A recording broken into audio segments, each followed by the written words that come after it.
And welcome everybody to this week's exciting episode. Okay, we're still sticking with the no intro thing. I'm still doing my thing, and you've just completely dropped out now. Are you even here? Yeah, just can't be bothered with intros. I just can't be bothered. Well, we could do the classic podcaster thing. And welcome back. Last week we did, well, nothing in particular, and this week we're going to do. What are we doing this week? I kept calling it the Utapau 5. The Utapau. But then I discovered that Utapau is a planet from Star Wars. There's a surprise. So I don't know why it was in my head. So what's it actually called? I don't know. I should have written that down. The Utapau 5 is what I kept referring to. Utapau 5. The Yuba County 5. Uber County, right? Yeah. Okay, yeah. That makes more sense. Yeah, doesn't it? Uber, Utapau. Yeah, it's kind of similar. I can see why you got confused. Yeah. Well, yeah. I can't, but I'm going to say that. And I started doing my research, and shout out to the website of reflections.live, because they've got pretty much everything time-stamped with all the incredible details. Oh. So last week we mentioned that I missed out some details with the Titanic. The Titanic. Wikipedia got that wrong. I'm not taking responsibility for that. Sorry. It was the missing Sodder children. Oh, that's right. Yeah. There was details that I didn't even know about. Yeah. So I'm doing this using this website. Okay. Reflections.live, because I feel like when I did all the research, this one had it all, if that makes sense. Okay. So it's got all the details. Fair enough. And so everything. Anything that they've missed, it's not your their fault. Yeah. There's going to be a theme of just passing the blame on for bad research, basically. No, I'm feeling good today. I'm feeling very green. I got my new Nikes through the post. Are you screenshotted or are you actually on the website? I'm actually on the website because the screenshots were a problem before. Because do you remember I was going through? Yeah. And then where I'd finished reading and where I needed to start the next bit. But we're going loosey-goosey. I'm trying a different style of research. Oh, that's fine. Yeah. So I've read through everything, and I know the idea in my head. Okay. I know the story, but for the actual fine details and names and dates, I'm referring to this. Okay. I could literally sum it all up. I don't think I've given you my Wi-Fi password, is all I was thinking, so you must be. But 4G isn't too bad in my new house. It's actually pretty decent. A lot better than the old shed. Yeah. And if I do come across problems, then I can ad-lib, I can make stuff up, and... Yeah, just make it up and as you go along. Same old, really. Do all the newspapers do, and just apologise a week later and be like, "Oh, I might have got this wrong," because that's what they do all the time. Well, we do that quite often as well. Yeah, but no, I'm feeling pretty good. So, okay, like I said, I've got my brand new Nikes on, and they are comfy. Let me look. Have you seen them? Can you see them? Oh, yeah. They're beige and green. So they are. And you know me, I've always been a Vans boy. Yeah, it surprised me that you've actually chosen Nike instead. But they kind of look a lot like Vans as well. You've gone for a similar style. I have got a style on my feet. Yeah, to me they look like skater shoes. They are a bit skater shoeish, to be fair. But I've always, since the age of, I don't know, 5, I've been in Vans. So I'm kind of, I like skater shoes because I used to skateboard as well. But for me, it's Airwalk. Yeah, I mean, I always associate Airwalk with like a Sports Direct kind of thing. Well, that's where I get them from. Yeah. Well, that makes sense. Whatever works for you, mate. Whatever you find comfy. Mate, back in the 90s, we were on a budget, you know? Yeah, that's true. I mean, Sports Direct sells some Nikes and things. They do They sell everything. Yeah. You can get pretty much every brand from Sports Direct. You can indeed.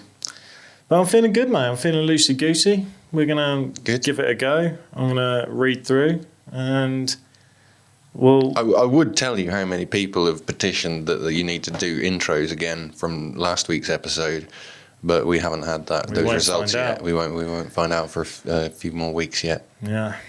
Well, we'll see what the listeners are saying.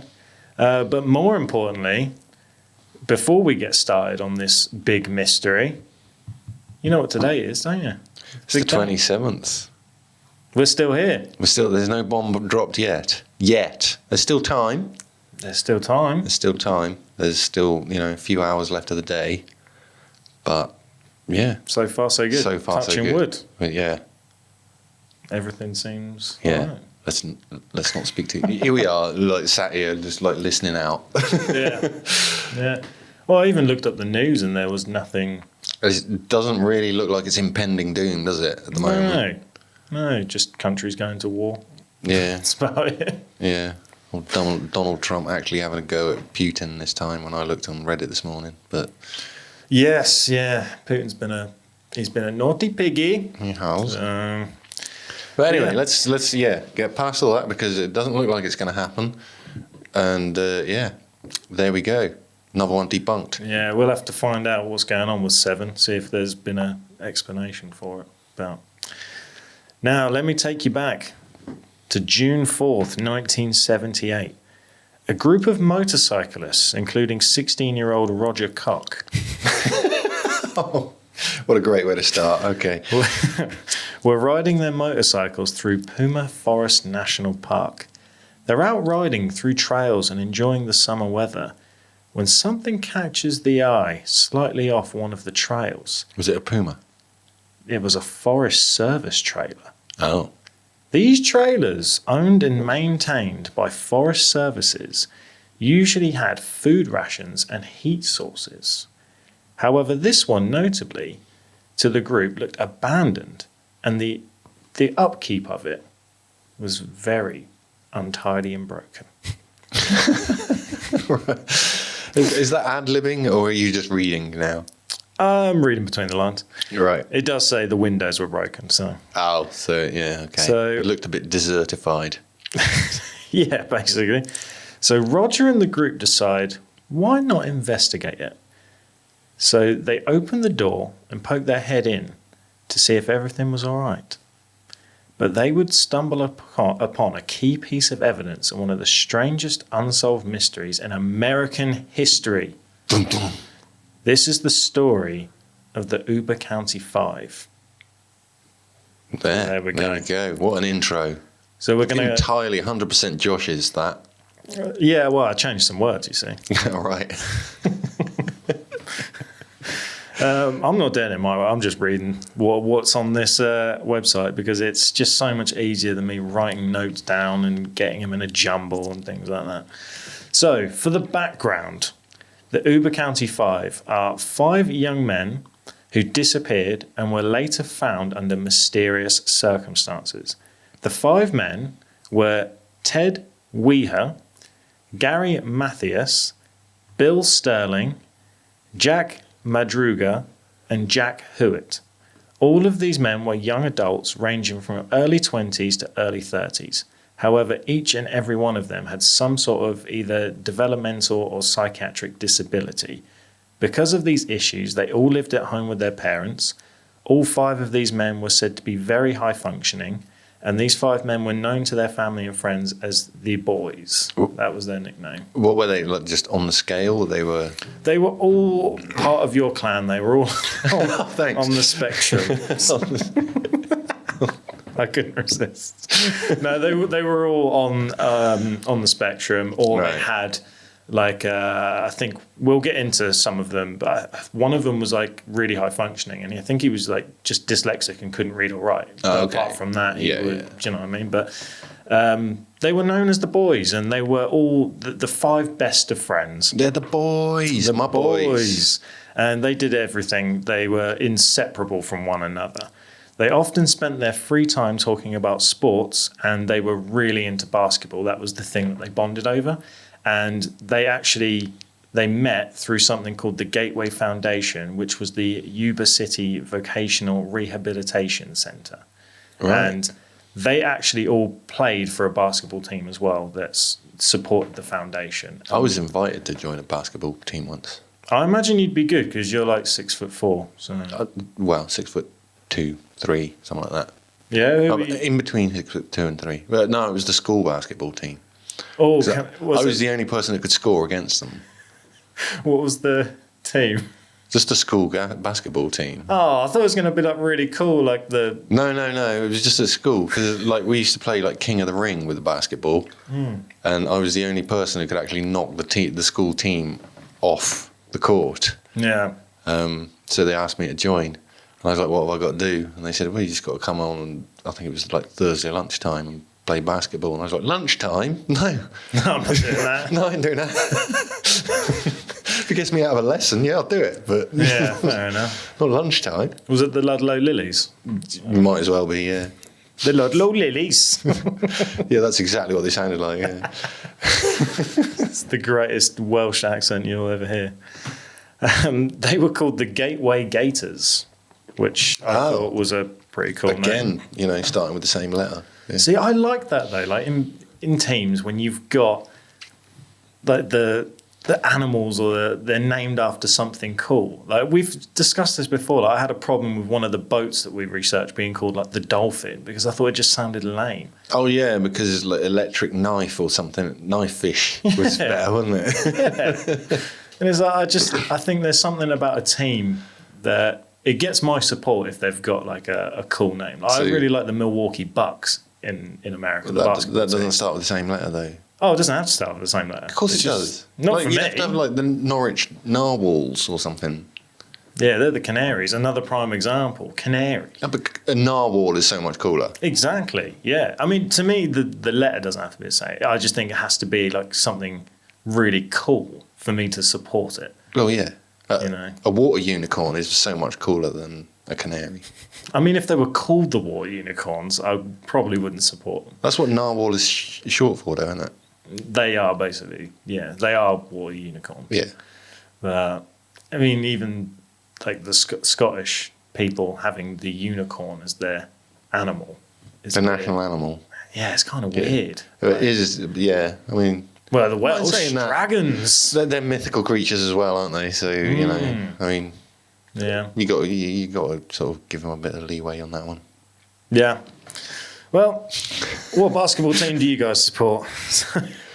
To understand partially why the disappearance is so bizarre, I think it's important to understand some of the boys and the circumstances going into this from youngest to oldest. Okay. So I'm not going to read through all of it. I'll just give like a brief summary. So you got Jack Hewitt. So they called him Jackie. He was 24.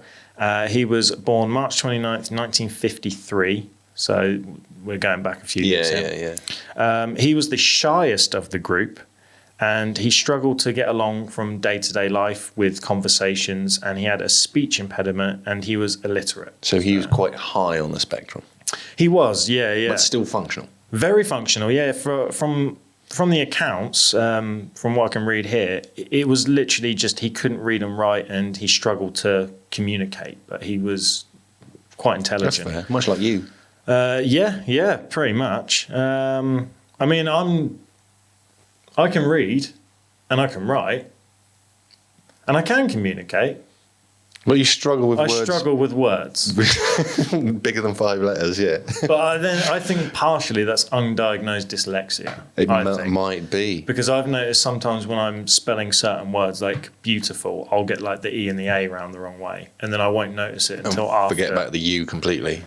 No, because Ace Ventura taught me B-E-A-utiful. Yeah, that's right, yeah. But it's just, when I'm writing and whatever, I don't think about it. It's just in my brain naturally. You don't do the Ace Ventura impression and you just write it down wrong. No, that's just an example of a word, if you know what I mean. But that is the sign of dyslexia, when you get letters the wrong way around and things, but you don't really notice. So Ted and Jack were the best of friends in the group. So they were like the two that always had each other's back, and Ted was really good at communicating and reading and writing. So he would always like make phone calls for Jack and be the one that had his back, kind of thing. So it also said Jack, out of all the 5 boys, was likely the lowest function because of the good friends that he had made sure that he was okay and looked out for him. Oh, okay, yeah. So they helped him along, yeah. And then you've got Gary Mathias. So he's 25. I'm not going to read you all the dates for all of their birthdays and when they were born because it doesn't really matter. So Mathias was a U.S. Army, grunt, I suppose, in a way. I don't know what the soldier, just a private. Yeah. So he had a lot of trouble with drugs, and he had several issues, and was actually diagnosed with being paranoid schizophrenia. Oh right, okay. Or schizophrenic. Yeah. Leading him to being discharged from the army, and after that point, he lived with his grandmother in Oregon for a short time. However, for a particular reason, he wanted to head back to California, and he ended up in Yuba County, and he hitchhiked all the way. So, but he's one of the 5 boys that does actually have a driver's license. So But he hitchhiked. But he hitchhiked. Yeah, he didn't have a car, so he just okay. And all the way to survive, he was stealing milk cartons from porches and eating dog food. Oh, so he left a trail of where he was going as well then. Yeah. If only that had continued. He would get into trouble with law enforcement quite a lot with his outbursts of schizophrenia. Right. He was placed into a veteran hospital to treat his schizophrenia, and they struggled to really get the correct dosage to treat him. But they finally, through the process, found the correct dosage, and he was on steady medication. Yeah. There you go. That was an appropriate one. That was. And he actually managed to hold down jobs and worked at his stepfather's gardening business. So there you go. From squatty to gardener, as you do. Yeah. And it's important to mention as well, he was the last one out of the group to join the boys. Right. So the others had all been friends for many years, but he had only been friends with the boys for a matter of months. But they still, through their problems and their issues and through basketball and things, they accepted him, and he was part of the group, if you know what I mean. So he was. It's not like he was an outcast or anything, but some people looking in, like other parents or whoever, would consider him possibly the 5th one out. Right. Okay, and kind of keep their distance a little bit. But as far as the boys were concerned, he was part of the crew. He was all good. Right. Okay. So you got thick as thieves. Yeah. You got Bill Sterling. He was 29 at the time of disappearance. Compared to the other 2, Bill was very outgoing.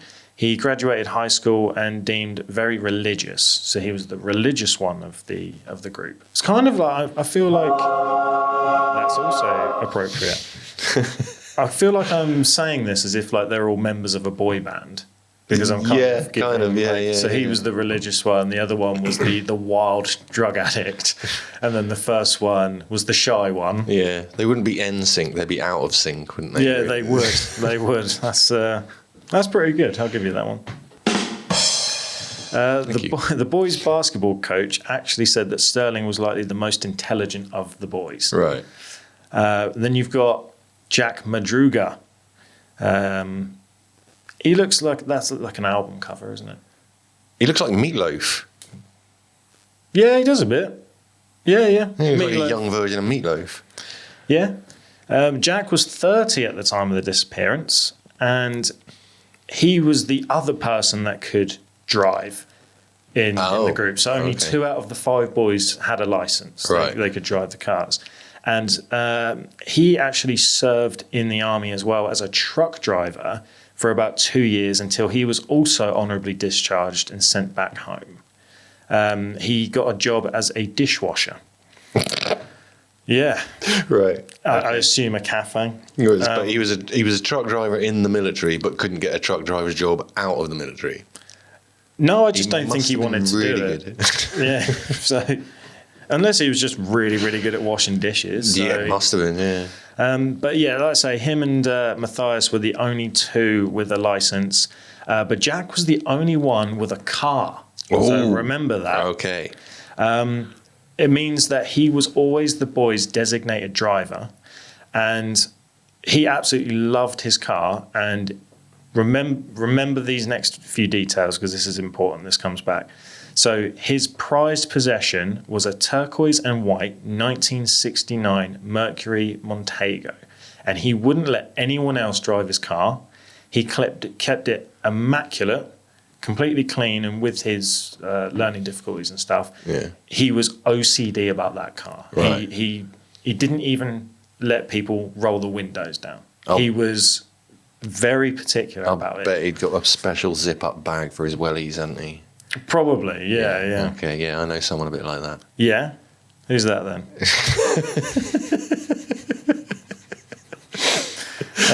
Look, OCD is... People laugh at OCD, but when you've got OCD, things make sense.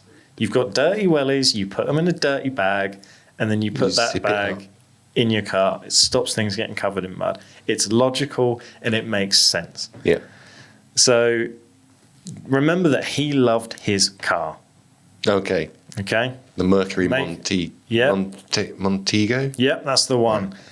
Never let anyone else drive it. Remember that. No. So, I think this is the last guy. Ted Weir, something like that. As I noticed, because his name is spelt a little funky, Weir, Ted Weir. Wire. Yeah. I noticed that this article... eventually, the person writing it also gets auto-corrected, and he becomes Ted Wiener. Brilliant. So, love it. If I accidentally call him Wiener, it's because it's a typo in there. Might be a typo with the heading, to be honest. His name probably was Wiener. They just it might be misspelled it on the subheading. They've even spelled it in the next line. They've spelled it differently. So right. Okay. We'll just go with Ted. So Ted, who was 32 at the time of the disappearance, he was best friends with Jack, who was the illiterate one of the group. Yeah. And like I say, all the boys were close, but Jack and Ted had like a brother relationship. They were all best friends. They was like that, like crossed fingers. Yeah. They were tight, bruv. All right. And like I say, Ted would look out for Jack and make phone calls for him. Ted was very outgoing. He loved interacting and meeting new people. He loved getting to know people. He was a real social butterfly of the group. And he was very charming, but he lacked common sense. Oh, one of those, right. Yeah. Fair play. Yeah. I know. I also know someone like that. Yeah. Yeah. We can relate to this story quite well, can't we? Yeah. Just to give an example, he was physically forced to leave a burning building because he wanted to sleep. So right, okay. So he doesn't understand certain things and danger and yeah. But he was the most beloved out of the group, is to say the least. So now I've given you a little background on so that's all the people involved in this disappearance. So the basketball match. Now the day before, that's right. I'm trying to think in my mind. So they have a match that they're competing in. So they managed to make they're part of the team. Yeah, they're on a basketball team. Right. So they love basketball. So they're on a basketball team for special needs or whatever. Oh, right. It was a special needs match. Yes, but it hasn't happened yet. There is a basketball match coming up, and the Gateway Gators were playing on Saturday, 25th of February, 1978, and they were actually competing in the Sacramento Special Olympics. Oh, yes, of course, Gateway Gators. Yeah. You said that they were, okay. So on their basketball team, the winners would receive a week-long vacation in Los Angeles. All 5 of the men were super excited about this event. They lived and breathed basketball, so there wasn't a chance in the world that they were going to miss this. So they were there for the win, baby. They were there to the point where all of the boys They all got their uniforms out the night before, made sure they had everything ready. They even asked all of their parents to set alarm clocks for them in case they slept in.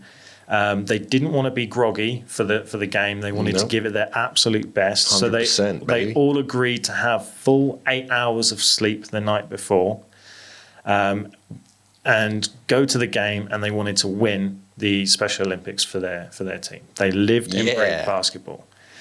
However, February 24th, the day before, they all wanted to go see their favorite basketball team, which was UC Davis, and they were playing in Chico, California. Shout out to Chico, California. I've got family there.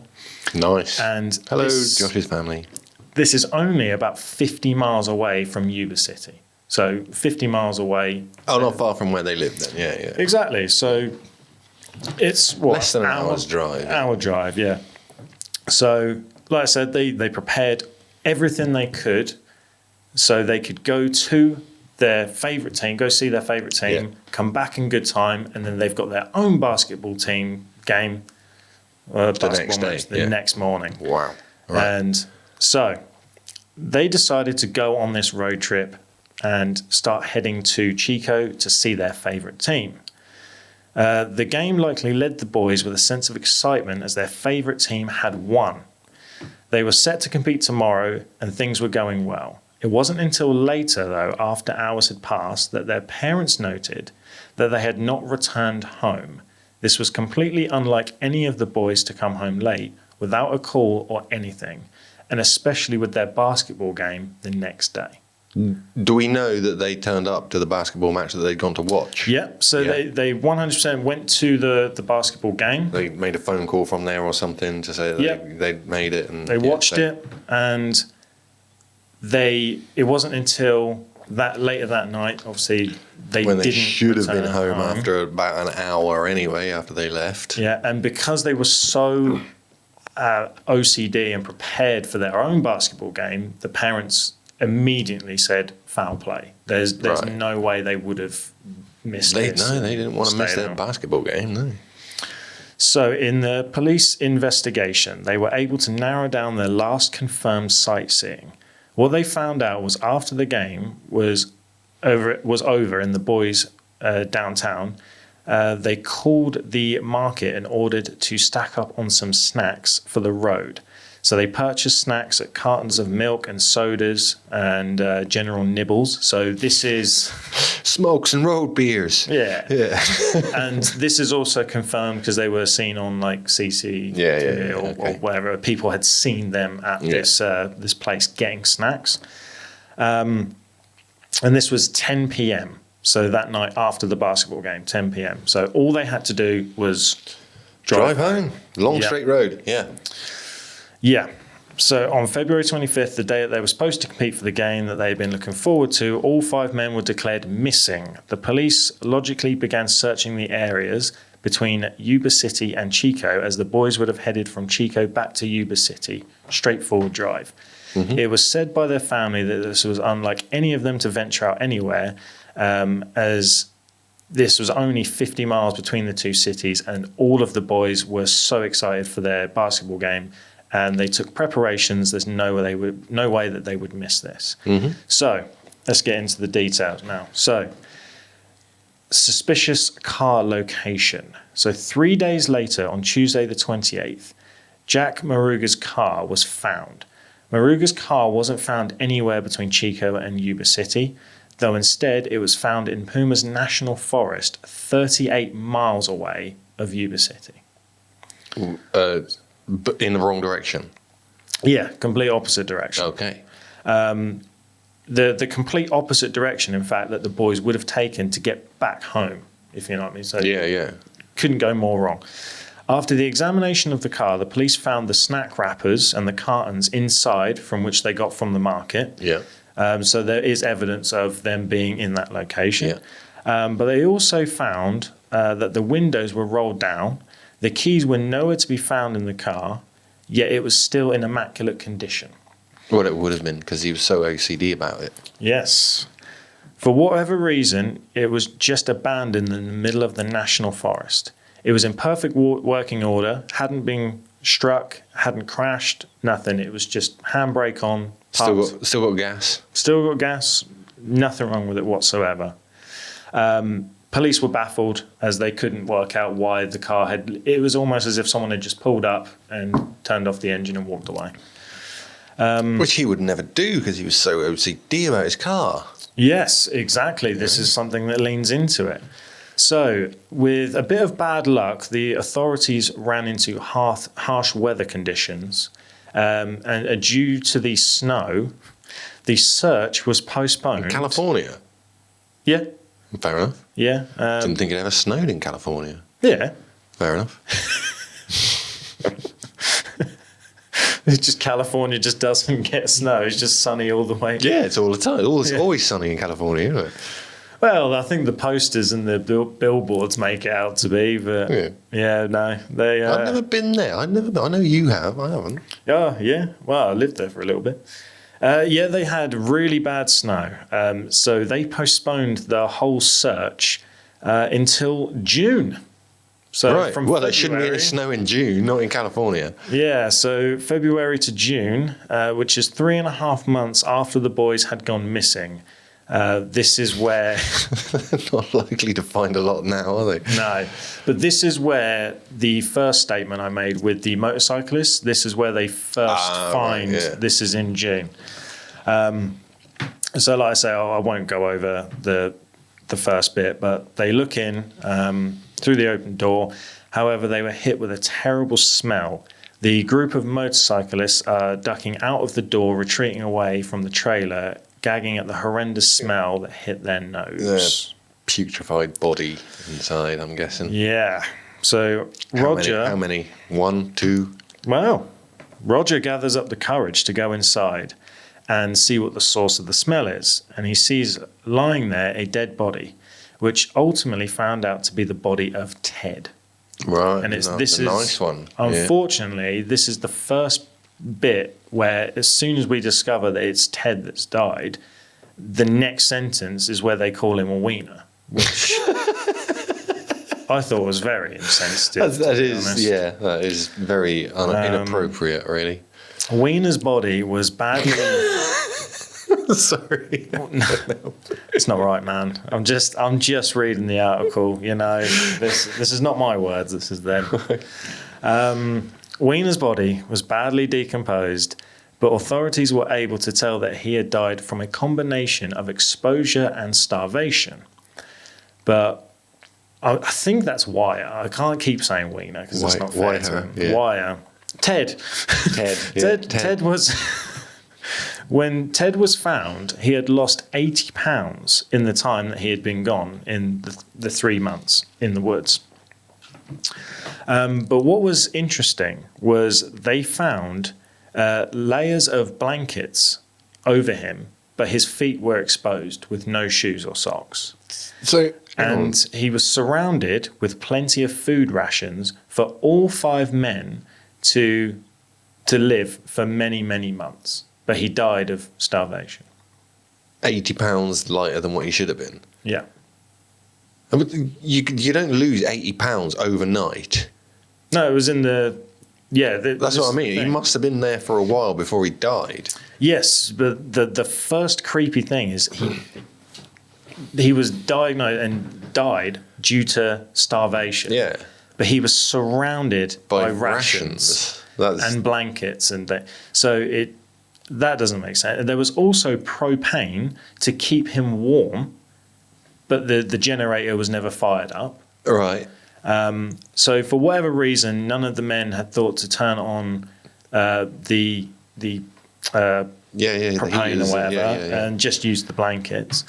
Another important thing about the trailer was that Gary Mathis's shoes were found inside the snow. In the trailer? In the snow, it says. Oh. Yeah. He wasn't in the trailer with Ted? No, just his shoes. But Ted's shoes were missing. He was barefoot.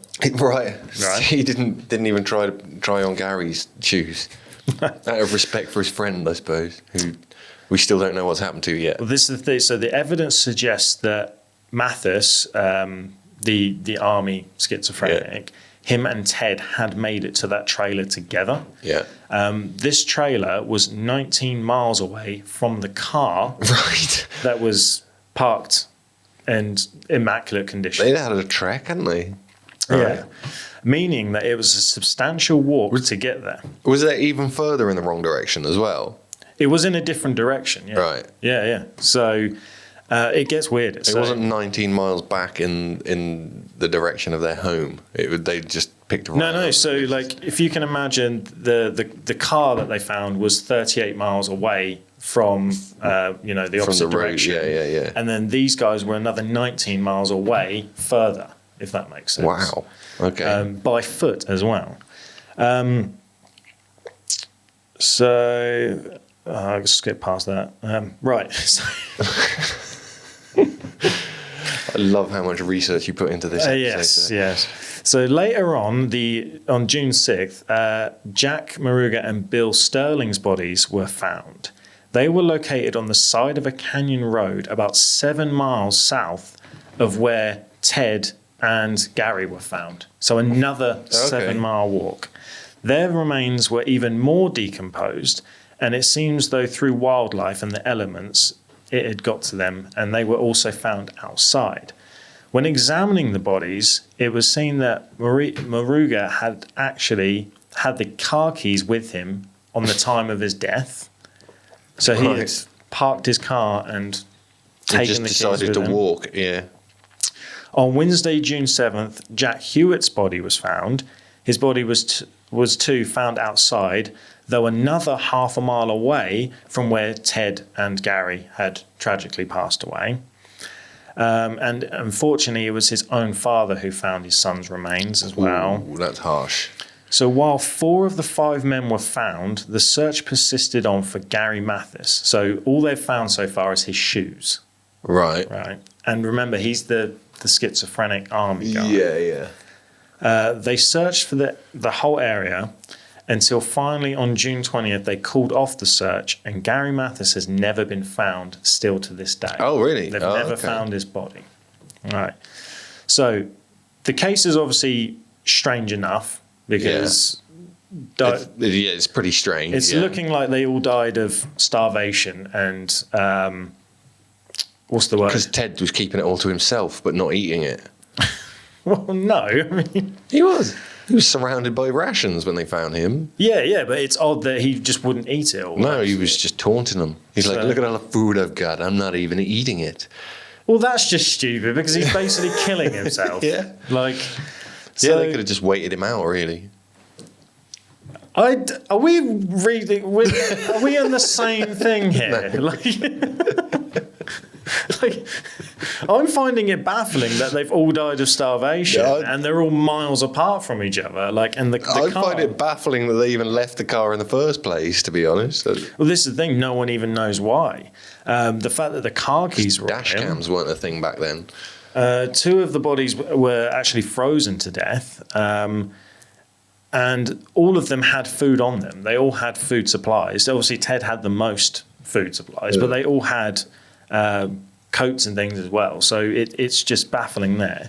And then the last sighting of the boys was at the market, which I mentioned at 10 p.m. Yeah, when they bought the food, with the disappearance. But there is a small, what's the word, like discrepancy? Okay, yeah. Now, there was a man called Joseph, I think he's a police officer. I just want to double check because I want. Yeah, you keep going. I don't want to get it wrong. Read through it. I think it's Joseph. Well. Joseph. I'm sure I read before because I have read all this through before, but I think he was a police officer. But anyway, he's driving along these roads. This is before the guys went missing. Right. And he started to have the early signs of a heart attack. Right. So he pulled over in the snow and he was kind of treating himself, but he realized he needs help. So he gets out of his car. He was driving a Volkswagen. So he was in the forest and a car drives past and he tries flagging him down and he sees two men, a woman, and a baby, and they just ignore him. So he's begging for them to help, and they just ignore him and carry on. Right. And then he sees another pair of headlights, and he thinks that he doesn't see the boys in the car, but he recognizes the car being that turquoise and white car. Yeah. And they also seem to ignore him. But the parents and people that know the boys are saying that if that was them, they wouldn't have ignored him. Yeah. They would have helped because they liked to help. They were kind, conscientious people, yeah. Yes. So eventually Joseph would also run out of gas, leaving him without heat. And eventually he actually manages to get back to the nearby town. Mm-hmm. And he says, we might have to edit some of this out because it's just going to be me pausing and reading. He sees the same car again, which is the boys, the turquoise car.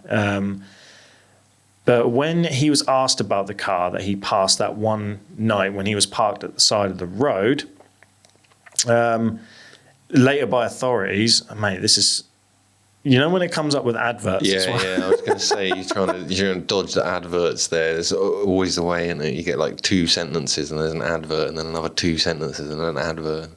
Yeah. You know what? I'm just going to go from memory. I don't even really need this anymore. Okay. Actually, no, I do. I don't know why. I was going to say, you don't seem to know the story of Joseph very well. No, it was just, to be honest, the whole Joseph thing was just a little detail that I didn't really understand, to be honest with you. It was basically implying that he saw them. He saw them. He also saw another car with 2 women or 2 men, a woman and a baby. And people have said that one theory is that the family, the baby, is a friend of Gary Mathis, the guy who hasn't been discovered. Oh, right. And what, he's gone into hiding or something? So Mathis had a friend located in Forbestown, which isn't that far from the National Forest where the car was and where also Joseph was having his heart attack. So it's believed that after the game, after getting snacks, Mathis was able to convince the boys to drive to meet his friend, and the boys may have gotten lost along the way, and that's why the car is where it is. Why hasn't he still been discovered, though? What, is he living in a cabin in the woods now? Or again, this is something that this is why it's such a mystery. It's just a theory that it's slightly tenuous. But yes. Again, but to be fair, the whole thing is just a mystery, isn't it? Yeah, and because I assume that Gary was just as big on his basketball as the rest of them, and he wanted to go home and get up for his basketball game the next day. Exactly that. So they were saying the parents and friends of the boys were saying that there's no way that it would take a lot of convincing for them to miss that basketball game, potentially miss that basketball game, especially with the elements and the snow and just everything going on. They wouldn't just all of a sudden say, "Oh yeah, that sounds like a great idea." Change their plans at 10 o'clock at night. No. It's so no one knows what Joseph is talking about when they say about this baby and the woman. They haven't been found. It's just another theory. It's a wild card. Yeah, so another theory proposed by the mother of Jack, the one who had the car, was that someone else drove his car. So maybe a hijacking, if not Mathis. Oh, that's good. Because the windows were down and he didn't like people. And that could be why Gary hasn't been found as well. Yeah, and also the snack wrappers. Apparently he didn't like rubbish in his car either. So they found all the snacks. With them. So that is one theory. Because there was no debris either on the car. So like I say, there hadn't been crashed. There was no scratches. The car was absolutely immaculate. So another theory is if it was hijacked, you would expect some level of damage or driving far, especially in the forest where there's going to be stones and things like that. So one theory is that Mathis, the schizophrenic army guy, could have taken the car or, convinced Jack to let him drive the car, because also that would explain why the car was still immaculate, was he trusted him with his car. They were all best friends. So I still like the hijacking theory, though. There's a theory, yeah. Now, some people have said, I don't believe in this theory personally because I think it's kind of random, but a lot of people have said that Matthias maybe had a schizophrenic episode and planned on killing the boys, but all of the boys died of starvation, so that would have been one hell of a long game. Yeah. And he would have had to be a survival expert, and it just doesn't make sense. Do you know what I mean? So, but it's just another theory that people come up with is that, oh, maybe this whole thing was planned. It might be that you went a bit schizo in the car and started insisting that his name was Shirley or something like that, and they were like, what? I can't deal with this. Stop the car. I'm going to get out. I'm taking my snacks with me. Mm-hmm. Yeah. And then, But what Gary was left on his own. What adds to... I see what you're saying, yeah, like Gary... They were all a bit on the spectrum. They were like, oh, I can't deal with this at the moment. Yeah, that's another theory that has been suggested. But I read that they've experienced one of his kind of episodes, and apparently the boys have actually helped him through one of them. Oh, they've talked him down before now. Yeah. Okay. So, but then something that doesn't exactly fit in with that theory, like it paints him in a kind of bad light, which a lot of people do think it's this guy, Matthias. Right. It is odd that he's not surfaced after so many years. And his shoes were there and Ted's were taken. So that's the clincher, isn't it? He just wanted Ted's shoes. Possibly he did just want his shoes. The whole thing was about just wanting Ted's shoes because he'd got Nike Air and Gary had just got Adidas. I mean, Adidas are pretty good. Or Airwalk from Sports Direct. Ted used to wear boots. Right. So it is said that maybe with the elements and the snow, Matthias maybe flipped out and wanted Ted's boots. And it has been with the evidence that Matthias and Ted were the two that were in that cabin where the food rations were. Yeah. So it's very, very interesting. And it comes full circle because it's all about the shoes. Yeah. I mean, I'm not really understanding the whole Joseph thing. Like... No, I don't. I'm now kind of reading. There's a bit of a wild card on the side, isn't it? It was just mentioned in the article, but this guy, he saw two cars. They were kind of potentially talking to one another, having a conversation. There was definitely a woman and a baby, and he recognised the car. He didn't see the boys, but he recognised the car. He's just trying to put himself forward as a witness, basically, or someone's trying to put him forward as a witness when he hasn't really got that much of a story. Yeah. It's a bit lame. But if we ignore that whole Joseph part, in conclusion, basically 5 men went missing, disappeared. Turned up so many months later, dead. Yeah. One of them still missing with another guy's shoes. Yeah. The ones that did die of starvation had ration packs. So they shouldn't really have starved. Yeah, and they had plenty of blankets and heating available, but some of them froze to death. And they were separated on foot by several miles. And the car, which is in the centre of it all, was just kind of left with the handbrake on in immaculate condition. So that's the case of the Utapau 5. The Uber County. It's also been said that it is the America's version of the Dyatlov Pass. It is a little bit, yeah. But I think the Dyatlov Pass was a bit more mysterious. There was at least a Yeti involved in the Dyatlov Pass. Yeah. I mean, we could blame it on Bigfoot. Maybe they saw the last living Bigfoot. Gary's still with him. They eloped. They're on the run together. Yeah. That's why they wanted the shoes. Because Ted was the same size feet as Bigfoot. But isn't Dyatlov Pass Russia? Yeah. And this is in America. Yeah. So you reckon he's walked all the way to No, Russia? Bigfoot's in America. Well, I don't know. If you listen to our old podcast, I don't know if he's real. But... Well, that's what I mean. Not anymore. They found the last living one. Oh, right, yeah, okay. Yeah. I'm with you. See? But yeah, I've probably missed out something. I don't think I have, because that was the best article I could find on it. Pretty full featured. Someone will probably comment and be like, "You didn't mention this and mention that," but there you go. Didn't mention that the laces had been cut. Maybe. But America's greatest mystery, disappearance. Who knows? What do you guys think happened? It was good.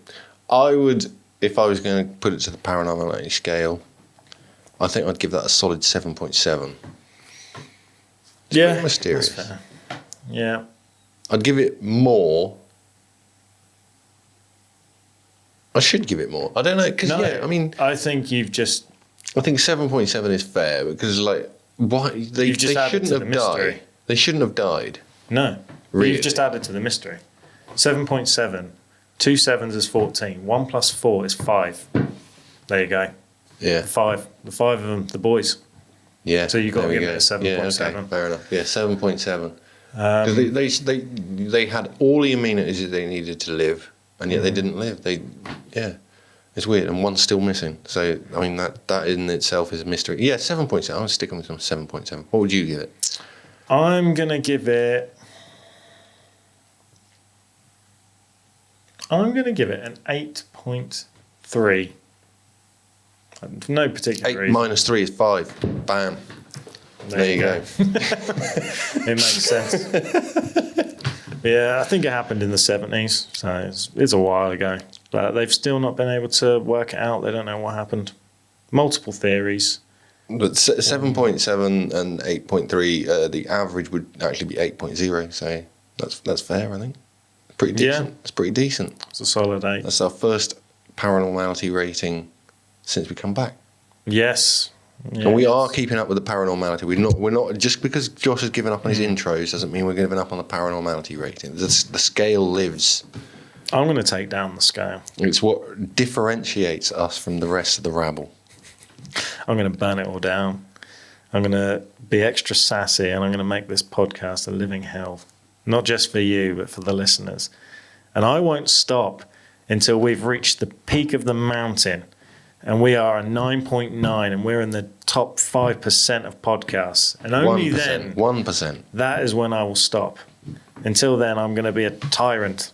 I'm going to go on these rants, and I'm going to be sassy, and I'm going to mess up the scale. People are going to be like, what's going on with the scale? Josh's scoring doesn't make any sense. And I'll be like, does any of this make sense? Does anything make sense? Me and you here right now. Does this make sense?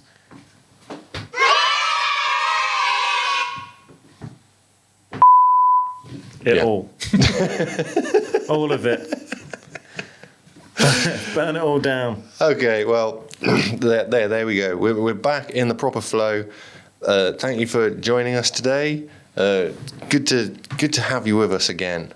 It's good to be back, I think. Yeah, that's all right. It's okay, I guess. Okay. Oh. I'm just going to burn it down, mate. You're so dour. That sounds like a nice bird. A dour bird. Okay. I'll take that. That's a compliment. Yeah, okay. And until next week, I've been Pirate. I'm Josh. This has been Paranormality UK. Ta-ta. Yeah, ta-ta. Bye. See ya. You could be a little bit more enthusiastic. Bye.